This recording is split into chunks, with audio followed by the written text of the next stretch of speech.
Barcelona has witnessed great talents emerging from its academy, but it has also seen how excessive expectations have crushed promising careers. Giovanni dos Santos. Atención a Giovanni, ha metido la tercera, la cuarta, la quinta. El balón para Giovanni. Giovanni, al final el balón casi se lo lleva Messi. Lanzamiento de Giovanni. Gol de Giovanni. Bojan Krkić. Bojan. Gol. Ansu Fati.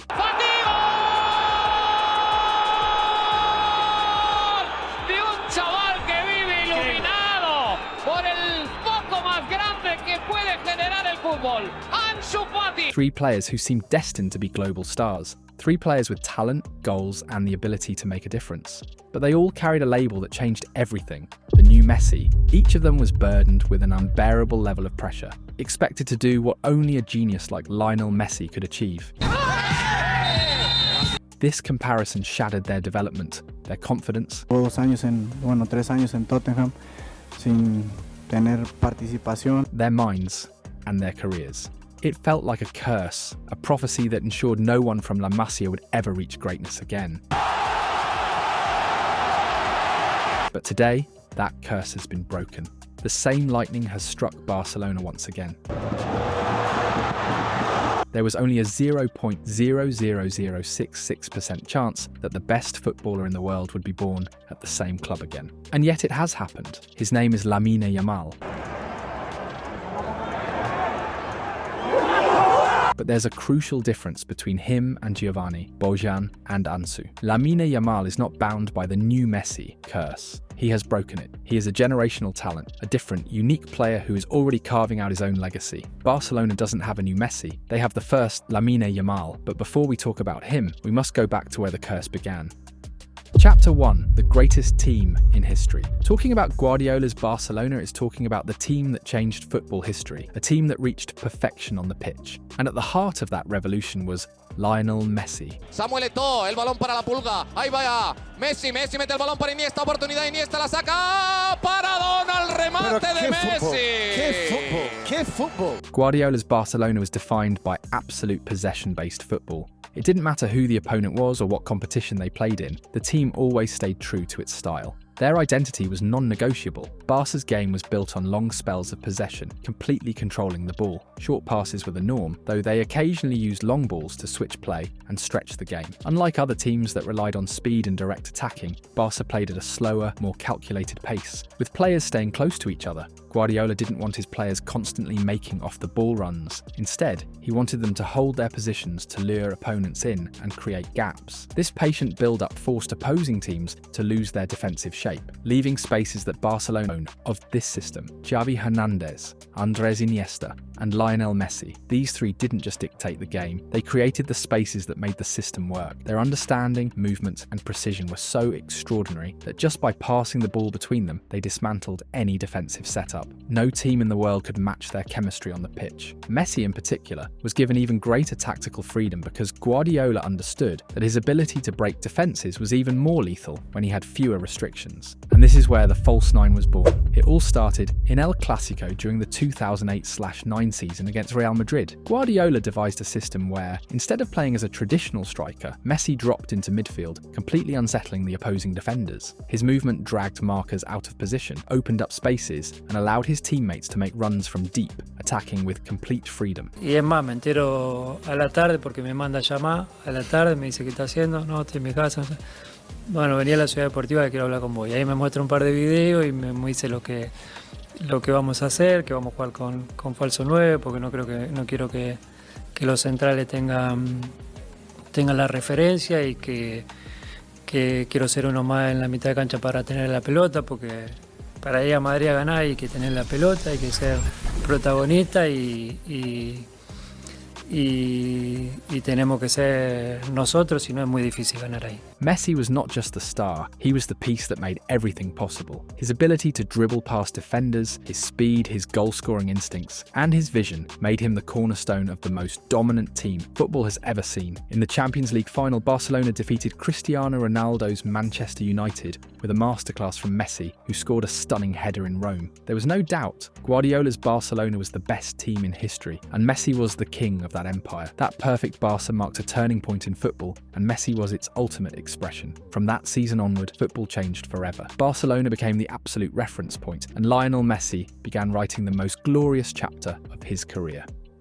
Chapter 2. The God of Football. Lionel Messi was not just the heart of Barcelona. His tactical evolution over the years was one of the most impressive in football history. At the start of his career, Messi was a lethal right winger, possessing lightning-fast dribbling and explosive pace, making him unstoppable in the final third. Playing on his stronger left foot, he constantly broke through defences in one-on-one duels, creating danger with every touch and posing an impossible challenge for any fullback. But from 2009 onwards, with the arrival of Pep Guardiola, Messi stopped being just an unstoppable winger and became the absolute focal point of the team. It was Guardiola who made the groundbreaking decision to move him into the centre of the attack, turning him into a false nine. This shift was the defining moment of his career. Messi was no longer confined to the wing. He began operating closer to the centre of the pitch, actively participating in the build-up play, creating space, and finishing chances inside the box with the same ruthless efficiency. When Luis Enrique took over as Barcelona's manager, Messi returned to the right side, not as a tactical imposition, but due to the arrival of Luis Suarez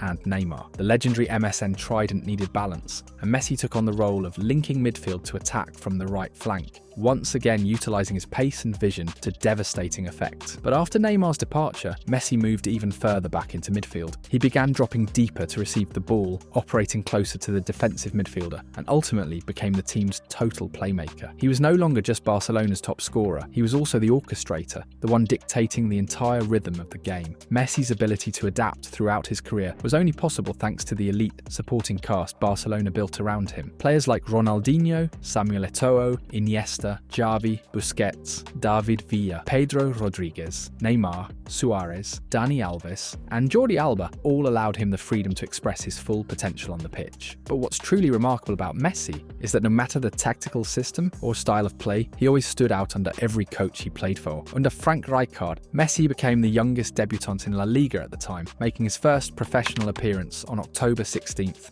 2004, at 17 years and 114 days old. In 2005, he became Barcelona's youngest ever goal scorer at the time, netting against Albacete at just 17 years and 331 days old. On March 10, 2007, he became the youngest player in history to score a hat-trick in El Clásico, in a thrilling 3-3 draw against Real Madrid at just 19 years old. And by 2007, at just 20 years old, he finished second in the Ballon d'Or rankings, signalling the arrival of football's next great icon. If Pep Guardiola's Barcelona era, 2008 to 2012, represented the club's most glorious period, it was also the moment when Lionel Messi transcended from a promising talent to a living legend. Messi! During those years, he didn't just dominate world football, he shattered records that once seemed unbreakable and set new standards that redefined the sport. Messi reached his peak performance during the 2011-12 season, when he scored 50 goals in La Liga, setting an all-time record. No player in Spanish league history had ever reached that milestone in a single season, not even Cristiano Ronaldo, who had managed 40 goals the year before. But his dominance extended far beyond La Liga, 73 goals in all competitions. Messi surpassed Gerd Müller's record, which had stood since 1972-73, with 67 goals in a single campaign. No one had ever scored that many goals in a single season in football history. Messi didn't just shine in La Liga, he left an indelible mark in the Champions League as well. In the 2011-12 edition, he scored 14 goals in the tournament, setting a record for the most goals in a single European campaign at the time. And if that wasn't enough, on March 7, 2012, in a round of 16 match against Bayer Leverkusen, Messi scored 5 goals in a single Champions League game, 5 goals in 90 minutes, in the world's most prestigious club competition, something never seen before. On March 20th, 2012, at just 24 years old, Messi surpassed Cesar Rodriguez to become Barcelona's all-time top scorer in La Liga, 234 goals in a Blaugrana jersey, a number that made it clear his legacy was only beginning. During the Guardiola era, Messi also became the top scorer in Clásico history. In the 2010-11 Champions League semi-final at the Santiago Bernabéu, well, we all know what happened. Quita el primero, quita el segundo, Messi, golazo, golazo, golazo, golazo, golazo, golazo. In 2009, Messi achieved something unprecedented in football history, scoring in every official competition in a single year. La Liga, Copa del Rey, Supercopa de España, Champions League, Supercopa de Europa, and Club World Cup. all part of Barcelona's legendary sextuple.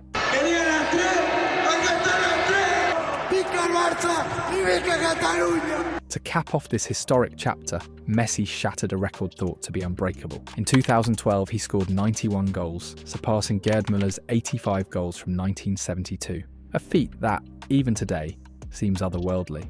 Messi became the first player in history to win 4 consecutive Ballon d'Ors: 2009, 2010, 2011 and 2012. This cemented his place as the most dominant player of his era, surpassing legends like Michel Platini, Johan Cruyff and Marco van Basten, who had each won 3. But of course, Messi's records didn't stop there. After Pep Guardiola left, Tito Villanova and Tata Martino took over, but then came the MSN era. The Luis Enrique era, 2014 to 2017, was another period of massive success for Messi as he continued breaking records and solidifying his legacy as one of the greatest footballers of all time. During these years, Barcelona reached glory with another historic treble in 2015, asserting its absolute dominance in Spanish and European football. On November 22, 2014, Messi broke one of the most important records of his career, becoming La Liga's all-time top scorer. With a hat-trick against Sevilla, he surpassed Telmo Zarra's 251 goals. On November 25, 2014, Messi became the all-time top scorer in the Champions League, overtaking Raúl González's 71-goal record after scoring a hat-trick against Apoel. However, his rival Cristiano Ronaldo would later surpass him in the race for the tournament's all-time top scorer, igniting a fierce battle for European supremacy. Messi se va a meter al área, puede armar lío, se metió, golazo, por Dios! During Luis Enrique's era, Messi also established his dominance in Spain's biggest matches. On March 23, 2014, before Luis Enrique's arrival, he had already scored 21 goals in Clásicos, surpassing Alfredo Di Stefano. Later, under Luis Enrique, he extended his record even further, cementing himself as the all-time top scorer in El Clásico history. Messi was the key piece in Barcelona's historic treble during the 2014-15 season, winning La Liga, Copa del Rey and the Champions League. Quería la 3, acá está la 3. Vica el Barça y Vica Catalunya. During this campaign, he scored 58 goals in all competitions, leading the team alongside Neymar and Suarez in an unstoppable attacking trio. ¡Qué jugada del 10! ¡Qué jugada del Dios! ¡Qué jugada de Messi! ¡Grítenlo conmigo! ¡Yo vi jugar a Messi! ¡Yo vi jugar a Messi! Thanks to his extraordinary 2014-15 season, Messi won his 5th Ballon d'Or in January 2016. Cementing his status as the greatest footballer of his generation and reaffirming his dominance at the highest level of world football. Messi also surpassed 400 official goals with Barcelona, becoming the club's all-time top scorer across all competitions. In April 2017, Messi reached his 500th goal for Barcelona in one of the most iconic performances of his career, a brace against Real Madrid at the Santiago Bernabeu. Chapter 3: Attack Crisis. After the glorious era of Luis Enrique, Barcelona entered a football crisis in which, in just a few years, everything the club had built over decades collapsed. The departure of Neymar in 2017 marked the beginning of an attacking void that the club never managed to fill properly. With Neymar, Messi had the ideal attacking partner, a player who created space, dismantled defences, and could decide matches at any moment. Without him, everything changed. Barca tried to replace him with signings like Dembélé, Coutinho, and Griezmann, but none of them managed to match the level of the MSN trident. Football inconsistency took over the team, and painful defeats quickly followed. Barcelona lost its greatness in Europe. The club's crisis was evident on the biggest stage, where the team went from being a favourite to becoming the protagonist of humiliating eliminations. Anfield 2019, the nightmare against Liverpool. After winning 3-0 in the first leg, Valverde's Barcelona collapsed in the return match. The 4-0 defeat at Anfield was one of the most humiliating losses in the club's history. Bayern Munich 2020, the 8-2 that broke everything. Barcelona hit rock bottom in Lisbon. Bayern Munich completely destroyed them with a historic 8-2, proving that the team had lost its identity entirely. PSG 2021, Mbappé destroyed Barca. In the 2021 Champions League round of 16, Paris Saint-Germain and Kylian Mbappé humiliated Barcelona at Camp Nou, with the French forward scoring a hat-trick in the first leg. It was the definitive blow. If the crisis wasn't enough, in 2021, came the most painful moment. Llegué siendo muy chiquito, con 13 años, después de 21 años, simplemente gracias a todo el mundo. Lionel Messi left the club for Paris. For the first time in more than 2 decades, Barcelona was without its leader, its reference, its flag. No one knew who could take his place. Chapter 4, The Chosen One. The first great new Messi was Bojan Krkić, who began his development at La Masia and progressed through all of Barca's youth categories, from the Cadete A team to the first squad. From his early years, Bojan dazzled with his talent. As a forward with an impressive goal-scoring rhythm, and from the youth teams he showed a unique ability to find the back of the net. No era consciente de lo que estaba sucediendo en el exterior. Es lo que te digo, era tanta la felicidad que tenía, el tiempo pasaba tan rápido. No me daba tiempo de ser consciente de todo lo que se estaba generando. Yo estaba jugando, seguía jugando. In 2007, at just 17 years, 1 month and 20 days old, Bojan debuted with Barcelona's first team, and in October of that same year, he became the youngest player ever to score a goal in a Blaugrana jersey, surpassing Lionel Messi's record. Mi primer año fue un año en el que marqué 12 goles, me convoca a la selección a los pocos meses. Fue un año que profesionalmente fue muy bien, ¿no? Eso generó todas estas etiquetas, ¿no? A final de esa temporada con el tema de lo de la Eurocopa, al inicio de la otra, ahí sí que es cuando empieza realmente a hacerme daño, porque ¿no? Hasta que no identificas que no es una etiqueta tuya, que es una etiqueta externa, tú tienes que saber cuál es tu etiqueta, cuáles son tus objetivos y cuál es tu proceso de crecimiento que estás empezando. At that moment, everything seemed to indicate that Barcelona had found its new star, the player who could reach Messi's level, but the expectations turned into unbearable pressure. The comparisons with Messi grew, the spotlight never stopped shining on him, and little by little, his performance began to suffer. Instead of taking off, his career started fading away. His time with the first team at Barca did not leave the expected impact, and he ended up being loaned to several teams before disappearing from the elite football radar, passing through Roma, and eventually playing in Japan for Vissel Kobe. Bojan was the first major example of how the new Messi curse could end a career before it even truly began. But he wasn't the only one. If Bojan Krkić was the first victim of the new Messi curse, Giovanni dos Santos was the next to carry impossible expectations. But in his case, he was not only compared to Lionel Messi, he was also seen as the heir to Ronaldinho due to his playing style, ball control, and ability to dismantle defences in the final third. His speed, dribbling and boldness surprised everyone, and he quickly earned a place in the first team's rotation. Unlike other dribblers, Ansu Fati was not a player who relied on fancy footwork or unnecessary tricks. His main objective was always to be direct, looking to beat his opponent in the most efficient way possible. These qualities allowed him to break some impressive records at the time. August 25th, 2019. At just 16 years and 298 days old, he became the youngest player to debut for Barcelona in La Liga in the 21st century. August 31st, 2019. Just a few days later, he scored his first official goal against Osasuna, becoming the youngest goal scorer in Barcelona's La Liga history at 16 years and 304 days old.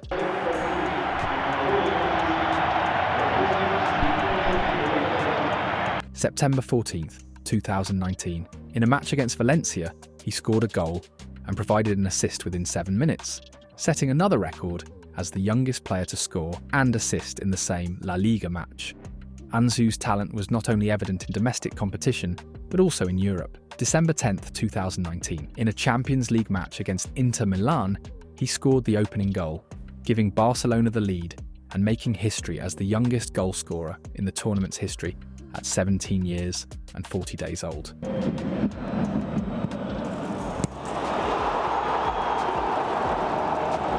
But then destiny played a cruel trick on him. In a match against Real Betis, Ansu suffered one of the worst injuries a young footballer can endure, a meniscus tear. That injury kept him out of action for 300 days, abruptly halting his progress and raising doubts about whether he could ever return to his best level. Every time he tried to come back, physical issues followed him, forcing him to miss months at a time. His confidence started to fade, and his natural explosiveness was no longer the same.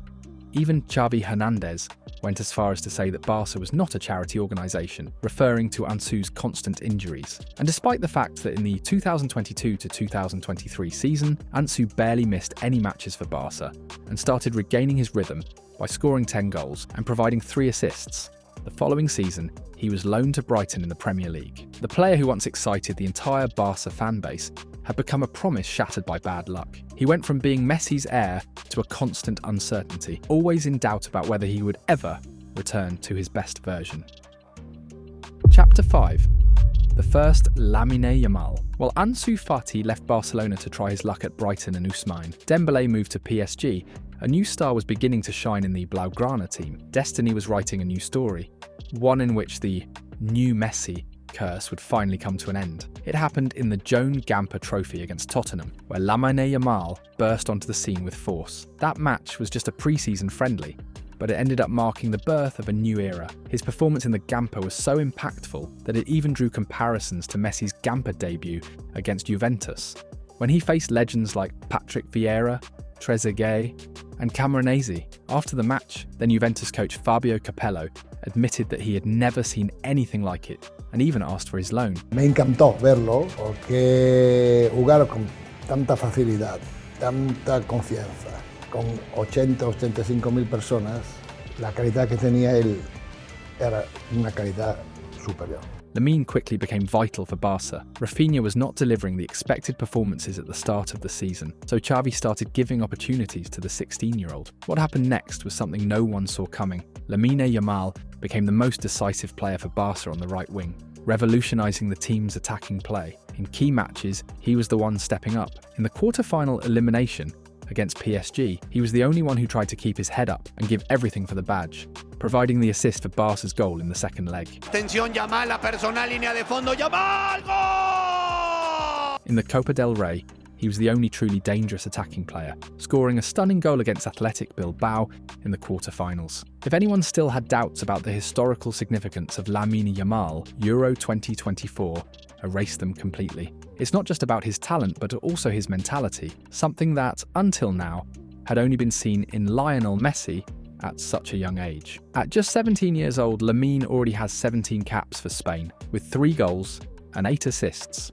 He has a European Championship to his name, the award for the best young player of the tournament, the best goal of the Euros, and a Copa trophy recognising him as the best young footballer in the world. To put it in perspective, at 17, Messi hadn't even debuted for Argentina's senior team. And now, just like Leo once wore the number 19, Lamine has inherited that iconic number as well. It's a nod from destiny. Lamine Yamal was expected to have a solid season, slowly earning more minutes. But what he's doing is simply unbelievable. His numbers speak for themselves. 13 goals and 17 assists this season. And he's been decisive in key moments. Against Real Madrid in both La Liga and the Supercopa, he dominated Los Blancos. Against Atletico de Madrid, he played a crucial role in dismantling their defence.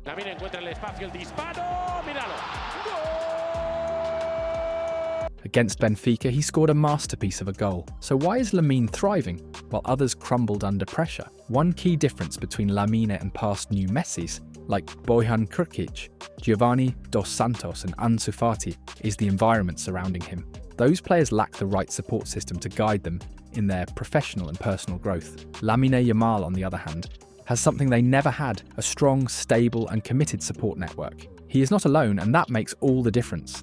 For instance, Marc-Andre ter Stegen and Rafinha are always looking out for him. The German goalkeeper has stepped in at crucial moments, helping Lamine with daily responsibilities and making sure he stays focused. Meanwhile, Rafinha has played a key role in Lamine's development. The Brazilian, known for his grit and competitive nature, has made sure Lamine understands the importance of daily work. Even when things are going well, FC Barcelona is the luckiest club in football history. There's no other explanation. The greatest footballer of all time was born, raised and developed in La Masia.